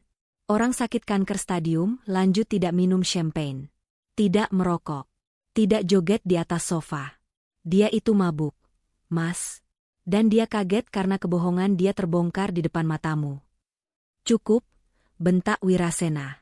Dia melempar tas kerjanya ke sofa. Kamu tidak tahu apa-apa soal medis. Soraya itu tipe pejuang. Dia mencoba menikmati hidup di sisa waktunya. Itu coping mecanis dia. Dia minum sedikit alkohol untuk menghilangkan rasa sakit karena morfin sudah nggak mempan. Oh, jadi alkohol obat kanker sekarang? Aku tertawa sinis. Lalu apa kabar? ATM berjalan? Kamu dengarkan dia sebut kamu itu. Wajah Wirasena berkedut. Bagian itu adalah satu-satunya yang tidak bisa dia rasionalkan sepenuhnya, tapi dia tetap mencoba. Itu cuma bercandaan tongkrongan. Kamu orangnya kaku, makanya nggak ngerti. Soraya bilang itu sarkasme buat teman-temannya yang matre. Bukan buat aku. Luar biasa, aku bertepuk tangan pelan. Hebat sekali manipulasi wanita itu. Dia bisa membuat kamu percaya bahwa kotoran itu coklat. Jaga mulutmu. Wirasena maju selangkah, tangannya terkepal. Mulai sekarang, aku nggak mau dengar kamu hina Soraya lagi. Dan satu lagi, jatah uang belanjamu aku potong jadi 50.000 sehari. Itu hukuman buat kamu karena sudah bikin keributan semalam. Kamu harus belajar sopan santun dan empati. 50.000. Dia menghukumku. Dia pikir aku anak kecil yang bisa didisiplinkan dengan uang jajan. Dia pikir kuasanya ada pada uang receh itu. Baik, jawabku singkat. 50.000. Oke. Wirasena tampak bingung karena aku tidak melawan atau menangis. Dia mendengus, merasa menang. Bagus kalau sadar. Sekarang siapkan baju ganti buatku. Aku mau mandi lalu balik ke rumah sakit. Soraya butuh aku. Dia berjalan ke kamar mandi. Aku menatap punggungnya dengan tatapan terakhir. Silakan mandi, Mas. Nikmati air hangat terakhirmu di rumah ini, bisikku. Saat suara shower terdengar, aku tidak menyiapkan bajunya. Aku mengambil koper besar dari gudang. Tapi bukan untukku. Aku masuk ke walk-in closet Wirasena. Aku mengambil koleksi jam tangan mewahnya, Rolex, Panerai, Patek Philippe. Ada 5 buah. Aku masukkan ke dalam tasku. Aku mengambil koleksi sepatu sneakers limited edition-nya. Jordan, Yeezy. Semuanya. Aku mengambil stick golfnya yang seharga mobil LCGC. Aku menelepon kontak yang sudah disiapkan Julian. Seorang penadah barang mewah, batangan, tanpa kotak surat, yang berani bayar tunai di tempat. Halo, Koh Aheng? Saya ada barang. Iya, urgent. Jemput sekarang di alamat biasa. Bawa cash. Sabtu pagi. Wirasena bangun kesiangan karena kelelahan bolak-balik mengurus pasien. Dia keluar kamar dengan handuk melilit di pinggang, berteriak memanggilku. Elara, sarapan mana? Kopi mana? Hening. Elara. Dia berjalan ke dapur. Dapurnya dingin. Kompor tidak menyala. Kulkas kosong melompong, bahkan air dingin pun tidak ada. Rak piring kosong. Dia berjalan ke ruang tengah. TV 60 inci di ruang keluarga sudah hilang. Karpet Persia kesayangannya hilang. Sofa kulit Italia tempat dia biasa duduk bak raja, hilang. Ruang tengah itu melompong. Hanya menyisakan debu di lantai bekas barang-barang diletakkan. Apa-apaan ini? Gumamnya bingung. Dia berlari ke kamar tamu. Kosong. Dia berlari kembali ke kamarnya, membuka lemari jam tangannya. Kosong. Kotak-kotaknya masih ada, tapi isinya lenyap. Wirasena panik. Wajahnya pucat pasi. Maling? Rumah kemalingan? Dia berlari mencari ponselnya untuk menelepon polisi, tapi dia menemukan secari kertas tertempel di pintu kulkas yang kosong. Tulisan tanganku. Mas Wirasena. Katanya kita sedang masa prihatin, kan? Katanya kita harus berhemat demi masa depan? Aku membantumu merealisasikan visimu. Aku sudah menjual TV, sofa, karpet, stick golf, koleksi sepatu, dan jam tanganmu. Totalnya lumayan, sekitar 400 juta rupiah. Sayangnya karena jual cepat dan tanpa surat. Suratnya kamu simpan di brankas kantor kan? Harganya jatuh. Tapi tenang saja, uang itu tidak aku ambil. Uang itu aku gunakan untuk melunasi cicilan rumah ini yang ternyata nunggak 3 bulan. Kamu lupa bayar karena sibuk bayar apartemen Soraya, kan? Sisanya aku pakai untuk membayar pengacara termahal di Jakarta. Oh ya, mulai hari ini, aku berhenti jadi pembantumu. Kalau mau makan, beli sendiri dengan uang 50.000 jatahmu itu. Kalau mau baju bersih, cuci sendiri. Selamat menikmati kemiskinan buatanmu sendiri. Istrimu, sebentar lagi mantan. Tangan Wirasena meremas kertas itu hingga hancur. Wajahnya merah padam, urat-urat di lehernya menonjol mengerikan. "Elara!" teriaknya menggema di rumah kosong itu. "Di mana kamu?" Aku muncul dari pintu belakang, memegang segelas jus jeruk segar. Aku sudah berpakaian rapi, mengenakan setelan blazer kerjaku yang dulu. Aku terlihat seperti Elara yang auditor, bukan Elara si ibu rumah tangga lusuh.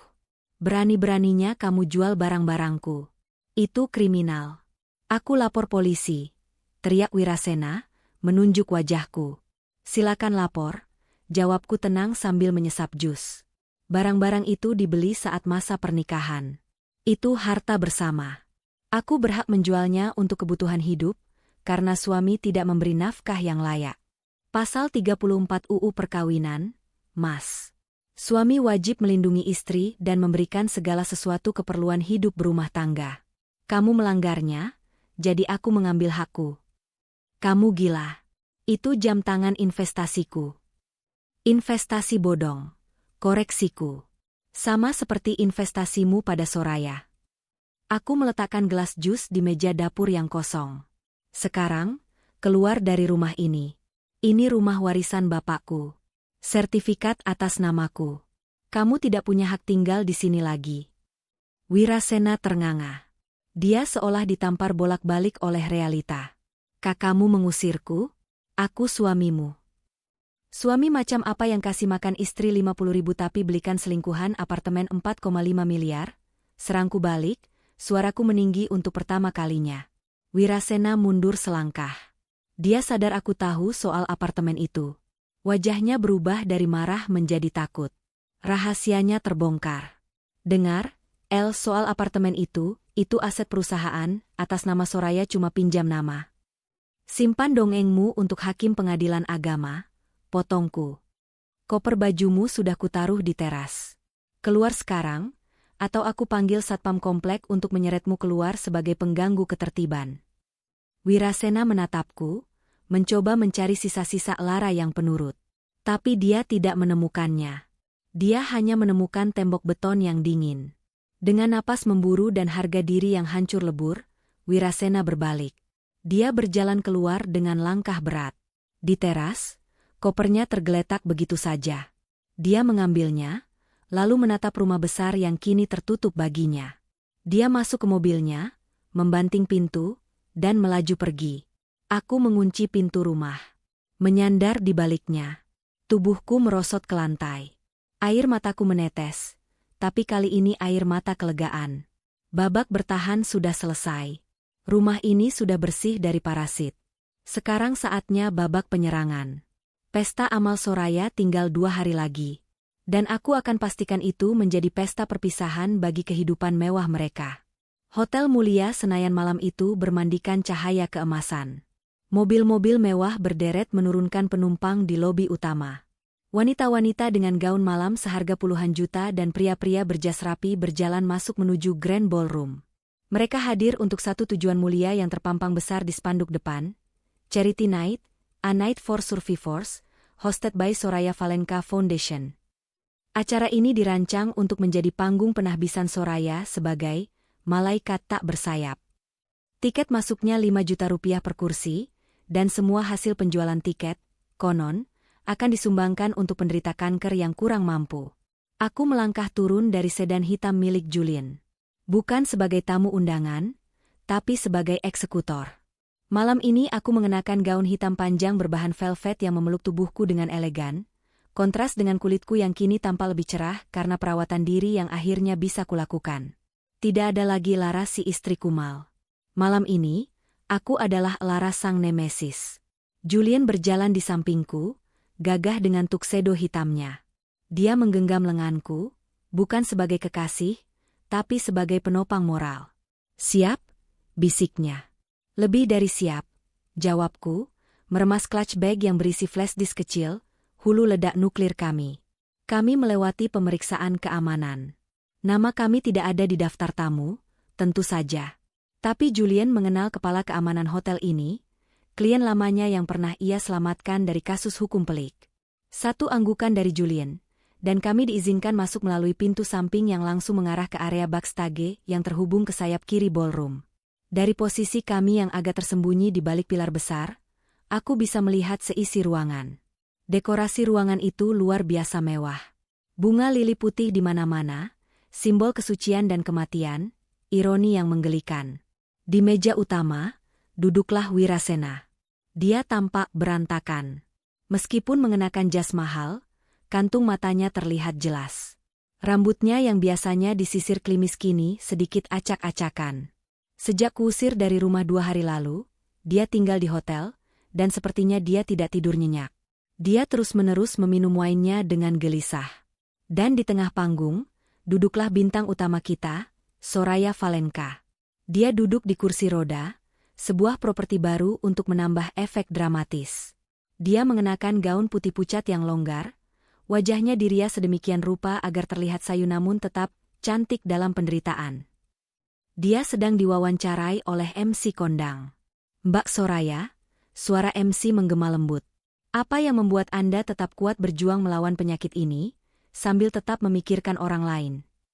Soraya terbatuk kecil, memegang dadanya, lalu tersenyum lemah ke arah kamera yang menayangkan wajahnya ke 2 layar raksasa di kiri kanan panggung. "Cinta," jawabnya dengan suara bergetar. "Cinta dari teman-teman, dan terutama dari seseorang yang sangat spesial. Pak Wirasena, yang selalu ada di samping saya." Soraya menunjuk ke arah Wirasena. Lampu sorot spotlight menghantam wajah suamiku. Wirasena tersenyum canggung, melambaikan tangan. Tepuk tangan riuh membahana. Para sosialita bodoh itu menyeka air mata mereka, terharu melihat cinta sejati itu. Aku merasakan perutku mual melihat sandiwara itu. Wirasena terlihat seperti orang yang sedang menunggu eksekusi mati, komentar Julian sinis. "Memang," jawabku dingin, "dan kita adalah algojonya." Julian memberi kode pada salah satu staf teknisi di ruang kontrol audiovisual di balkon atas. Teknisi itu, bayaran kami, mengacungkan jempol samar. "Acara selanjutnya adalah pemutaran film dokumenter singkat tentang perjuangan Mbak Soraya," kata MC dengan nada sendu. "Mari kita saksikan bersama, dan siapkan donasi terbaik Anda." Lampu ruangan dipadamkan. Suasana menjadi hening dan hikmat. Musik piano melankolis mulai mengalun. Aku melangkah keluar dari balik pilar, berdiri di pinggir area yang cukup terang agar Wirasena bisa melihatku. Aku ingin dia melihat wajahku saat dunianya runtuh. Layar raksasa itu menyala. Menampilkan montase foto-foto Soraya di rumah sakit. Tangan diinfus, Soraya menatap jendela dengan sedih. Soraya sedang berdoa. Musiknya begitu menyayat hati. Beberapa wanita di meja depan mulai terisak. Wirasena menatap layar itu dengan tatapan kosong. Mungkin di kepalanya, dia masih mencoba meyakinkan dirinya sendiri bahwa pengorbanannya, kehilangan rumah, kehilangan istri, kehilangan aset, adalah sepadan demi wanita suci di layar itu. Tiba-tiba, layar berkedip. Glitz. Musik piano terhenti mendadak dengan suara cheat yang nyaring. Penonton mulai berbisik-bisik bingung. "Loh, kenapa ini? Rusak?" Layar menjadi hitam selama 3 detik. Lalu, boom. Suara dentuman bass musik EDM, Electronic Dance Music, meledak dari sound system berkekuatan ribuan watt. Volume maksimal. Suara itu begitu keras, hingga membuat gelas-gelas di meja bergetar. Layar kembali menyala. Tapi bukan lagi gambar rumah sakit. Video itu tajam, resolusi 4K. Tanggal rekamannya tertera di pojok bawah, 2 hari yang lalu. Di layar, Soraya, si pasien kanker stadium 4 yang barusan duduk di kursi roda, sedang melakukan gerakan twerking yang agresif di atas meja bar sebuah klub malam. Dia mengenakan crop top minim, memegang botol Grey Goose di satu tangan dan vape di tangan lain. "Woho! Hidup itu indah, bestie!" teriak Soraya di video itu, suaranya sangat jelas mengatasi musik. Kepanikan melanda ballroom. Operator di ruang kontrol, yang asli, Panik mencoba mematikan video, tapi sistemnya sudah dikunci oleh orang kami. Video itu tidak bisa dihentikan. Adegan berganti. Kali ini Soraya sedang duduk di sofa apartemen mewahnya. Apartemen yang dibeli Wirasena, dikelilingi tas-tas belanjaan Hermes dan Louis Vuitton. Dia sedang melakukan live Instagram untuk close friend-nya. Guys, lihat nih. Soraya di layar memamerkan jam tangan Patek Philippe, milik Wirasena yang dulu hilang dan dia bilang, terjatuh, ternyata dicuri Soraya. Si goblok Wirasena ngasih ini katanya buat biaya, pengobatan alternatif. Hahaha, padahal gue cuma butuh suntik botox doang. Suara tawa jahat Soraya menggema di seluruh ruangan ballroom yang kini sunyi senyap saking syoknya. Di panggung, Soraya yang asli ternganga. Wajahnya yang dipucat-pucatkan kini benar-benar pucat, karena darahnya seolah berhenti mengalir. Dia mencoba berdiri dari kursi rodanya untuk lari, tapi kakinya tersangkut gaunnya sendiri dan dia jatuh tersungkur. Dia lupa dia harusnya lumpuh. Video berlanjut ke bagian paling mematikan. Soraya sedang berbicara dengan Dr. Rian, si dokter palsu, di sebuah kafe. Kamera tersembunyi yang dipasang detektif swasta sewaan Julian, merekam wajah dan suara mereka dengan sempurna. Gimana, Rian? Aman kan rekam medisnya? Tanya Soraya sambil merokok. Aman, Sor. Gue udah bikin seolah-olah sel darah putih lo anjlok. Wirasena yang panikan itu langsung transfer 50 juta kemarin. Jatah gue mana? Nih, 10 juta. Sisanya buat gue shopping ke Singapura besok. Gampang banget nipu CEO bucin itu. Istrinya di rumah makan tempe, gue makan lobster. Adil kan? Video berakhir dengan frase frame wajah Soraya yang tertawa licik, dengan tulisan besar berwarna merah darah muncul di layar. Penipuan berkedok amal. Stop donasi bodong. Lampu ballroom kembali menyala terang benderang. Keheningan yang terjadi selama 1 detik itu terasa lebih berat daripada gravitasi bumi. Ribuan pasang mata kini tertuju pada 2 orang. Soraya yang tersungkur di lantai panggung, dan Wirasena yang duduk mematung di kursi utamanya. Aku melihat Wirasena. Wajahnya bukan lagi marah atau sedih. Wajahnya hancur. Jiwanya seolah tercabut dari tubuhnya. Dia baru saja melihat, mendengar, dan merasakan kebenaran yang selama ini dia sangkal mati-matian. Dia bukan pahlawan. Dia adalah lelucon terbesar di kota ini. Kekacauan meledak. Penipu. Teriak seorang ibu-ibu sosialita yang duduk di meja depan. Dia melempar serbetnya ke arah panggung. Balikin uang donasi saya 100 juta. Dasar wanita ular. Panggil polisi. Soraya di panggung mencoba bangkit. Air mata palsunya kini berganti menjadi air mata ketakutan yang nyata. Bukan. Itu editan. Itu deepfake. Saya dijebak. Teriaknya histeris. Tapi suaranya tenggelam oleh cemoohan ratusan orang. Dia mencoba lari ke belakang panggung, tapi 2 petugas keamanan bertubuh besar, yang sudah disiagakan Julian, menghalanginya. Di tengah kekacauan itu, Wirasena perlahan berdiri. Gerakannya kaku seperti robot. Dia berjalan mendekati panggung. Langkahnya berat. Orang-orang memberinya jalan, bukan karena hormat, tapi karena ngeri melihat aura gelap yang memancar darinya. Wirasena naik ke atas panggung. Dia berdiri di hadapan Soraya yang gemetar. Mas Wira, kamu percaya aku kan? Soraya mencoba memegang tangan Wirasena. Itu ulah Lara. Istrimu yang jahat itu mau menghancurkan kita. Wirasena menatap tangan Soraya yang memegangnya. Tangan yang sama yang di video tadi memegang botol alkohol dan uang hasil tipuan. Plah. Tamparan itu begitu keras, hingga bunyinya terdengar sampai ke sudut ruangan tanpa perlu mikrofon. Soraya terpelanting jatuh kembali ke lantai. Jangan sebut nama istriku dengan mulut kotormu. Suara Wirasena parau, bergetar menahan amarah yang sudah diubun-ubun. Istriku makan tempe. Sementara kamu makan lobster dari uangku? Kamu bilang kamu sekarat? Wirasena mencengkeram kerah gaun Soraya, menariknya mendekat. Mana kankernya? Mana? Kembalikan uangku. Kembalikan apartemenku. Kembalikan hidupku.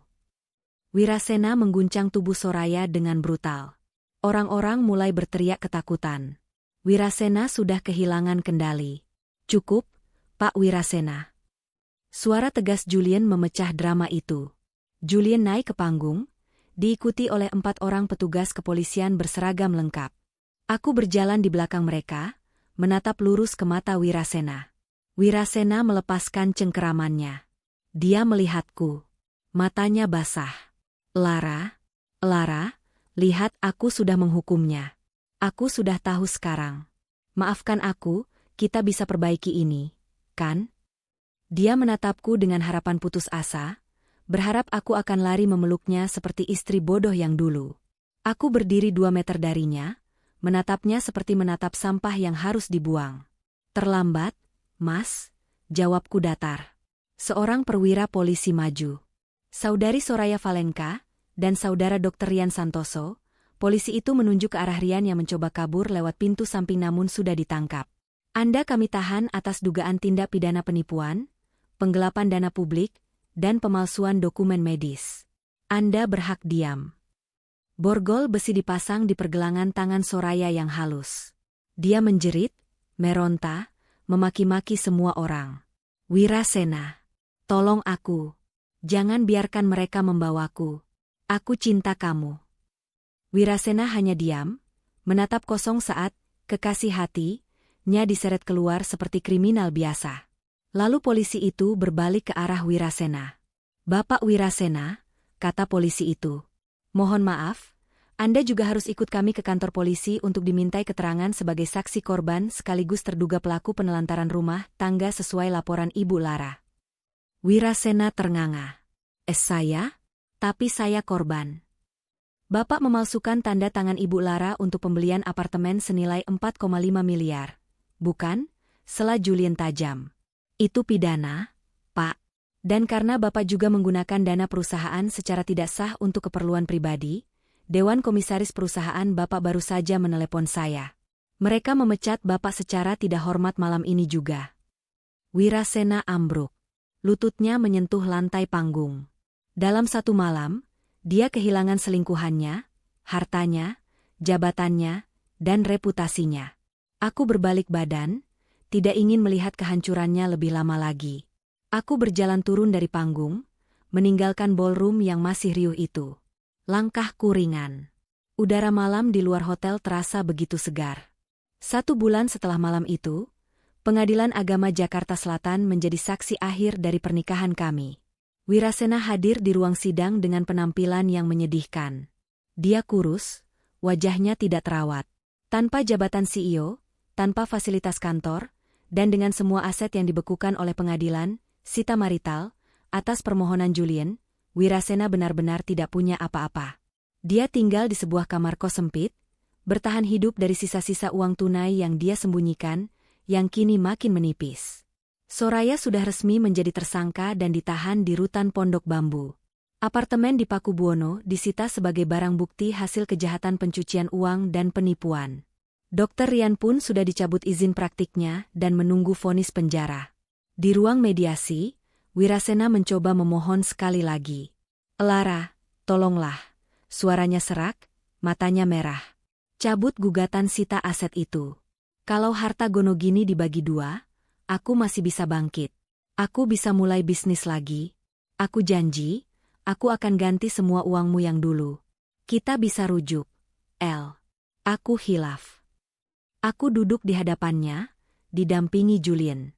Aku meletakkan sebuah buku tabungan tua di meja. Buku tabungan masa awal pernikahan kami. Mas ingat ini? Tanyaku. Wirasena menatap buku itu. Itu tabungan rencana haji kita. Dulu isinya 50 juta. Waktu aku cek kemarin, isinya tinggal 100.000. Kamu ambil semuanya buat beli tas Soraya, kan? Wirasena menunduk, malu. Mas, kamu bukan hilaf. Kamu jahat, kataku tenang. Kamu membiarkan aku kelaparan, membiarkan aku berjalan kaki ke pasar, membiarkan aku memakai baju sobek.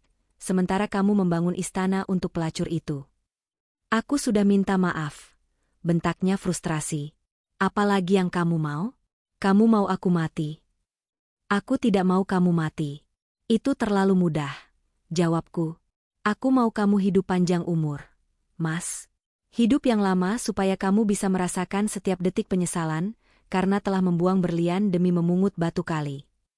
Aku menoleh pada Julian. Lanjutkan prosesnya. Tidak ada damai. Aku mau semua aset yang tersisa, rumah, mobil yang sudah dijual, semuanya, dihitung sebagai hutang dia padaku karena penelantaran selama 2 tahun. Habisi dia sampai 0. Julian mengangguk. Siap, El. Palu hakim diketuk 2 minggu kemudian. Putusan pengadilan sangat telak. Perceraian dikabulkan. Wirasena dinyatakan bersalah melakukan penelantaran ekonomi dan KDRT psikis. Harta Gonogini dibagi dengan porsi 80% untuk Lara, sebagai kompensasi ganti rugi nafkah terhutang dan penggelapan aset yang dilakukan Wirasena, dan 20% untuk Wirasena. Namun, 20% bagian Wirasena itu langsung disita oleh bank dan kreditur lain, karena ternyata dia punya tumpukan hutang kartu kredit yang dia pakai untuk gaya hidup Soraya. Wirasena keluar dari pengadilan dengan tangan kosong.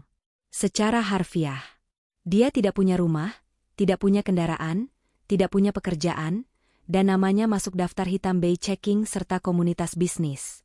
Tidak ada investor yang mau mempekerjakan CEO bodoh yang tertipu wanita dan menggelapkan uang. Saat aku berjalan menuju mobilku, Wirasena berdiri di trotoar. Panas matahari membakar kulitnya. Dia menatapku masuk ke dalam mobil baru, sebuah city car yang kubeli dengan uang hasil penjualan aset dan tabunganku sendiri yang mulai pulih. Dia tidak berani memanggilku. Dia hanya menunduk, lalu berjalan kaki menjauh, menyatu dengan debu kota Jakarta yang kejam bagi mereka yang tidak punya uang. 6 bulan kemudian, aroma kopi Arabica yang baru digiling memenuhi udara. Sinar matahari sore menerobos masuk melalui jendela kaca besar di kantorku yang terletak di lantai 25 sebuah gedung di Kuningan. Di pintu kaca itu tertulis, EA Consulting, Financial Fraud Audit.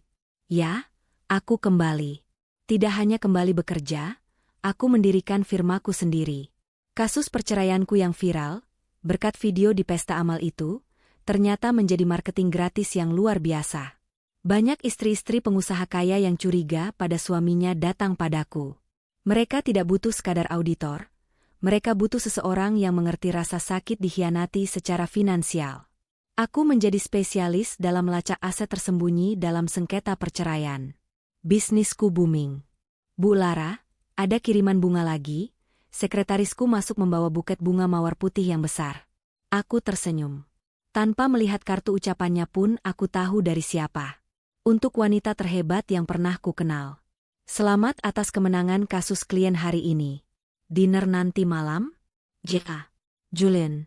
Hubungan kami berkembang perlahan. Tidak terburu-buru. Kami berdua tahu rasanya trauma. Jadi kami menikmati setiap proses pertemanan yang kini mulai beranjak ke arah yang lebih serius. Dia adalah mitra diskusiku, teman tertawaku, dan pria yang menghormatiku sebagai wanita mandiri, bukan sebagai objek yang harus diatur pengeluarannya. Aku meletakkan bunga itu di meja, lalu membuka laptop untuk mengecek berita hari ini. Sebuah headline kecil di portal berita online menarik perhatianku. Mantan sosialita SV divonis 4 tahun penjara terkait penipuan donasi kanker. Aku membaca berita itu tanpa emosi. Soraya mendapatkan apa yang dia tanam. Masa mudanya akan habis di balik jeruji besi, dan saat dia keluar nanti, kecantikannya sudah pudar, hartanya habis, dan tidak ada lagi Dedi yang mau membiayainya. Lalu, mataku menangkap berita lain di kolom kriminalitas kriminal ringan. Seorang pria parubaya berinisial W ditangkap warga karena mencoba mencuri kotak amal di sebuah masjid di kawasan pinggiran Jakarta. Pelaku mengaku kelaparan dan tidak memiliki pekerjaan tetap sejak dipecat dari perusahaannya. Aku memperbesar foto buram pelaku yang sedang diamankan polisi itu. Wajahnya tertutup tangan, tapi aku mengenali jam tangan palsu murahan yang dipakainya. Itu Wirasena. CEO yang dulu gajinya ratusan juta, yang pelit memberi istri 200.000 demi masa depan, kini mencuri uang receh demi makan hari ini. Aku menutup laptopku. Ada rasa iba yang melintas sekilas, sangat tipis, tapi segera hilang tertiup rasa lega. Itu bukan lagi urusanku. Itu adalah jalan hidup yang dia pilih saat dia memutuskan untuk mengkhianati ketulusan demi kepalsuan. Ponselku berdering. Nama Julian muncul di layar. Halo, El. Sudah siap untuk makan malam? Suaranya terdengar hangat. Siap, Jul. Kamu mau makan di mana? Ada restoran Italia baru. Steaknya enak. Tapi agak mahal, nggak apa-apa, godanya. Aku tertawa renyah. Tawa yang benar-benar lepas, tanpa beban. Tenang saja, Pak Pengacara. Kali ini aku yang traktir. Dan aku tidak akan pakai voucher diskon. Aku akan bayar full, plus dessert dan wine terbaik. Asyik. Meluncur. Aku menutup telepon, mengambil tasku, sebuah tas kerja kulit berkualitas yang kubeli dengan uangku sendiri, dan melangkah keluar kantor. Langkahku mantap, daguku terangkat. Dulu, aku menghitung setiap rupiah demi bertahan hidup. Sekarang, aku menghitung berkat dan kesuksesan. Lara Anindya bukan lagi korban. Dia adalah pemenang. Dan hidup yang sebenarnya, baru saja dimulai.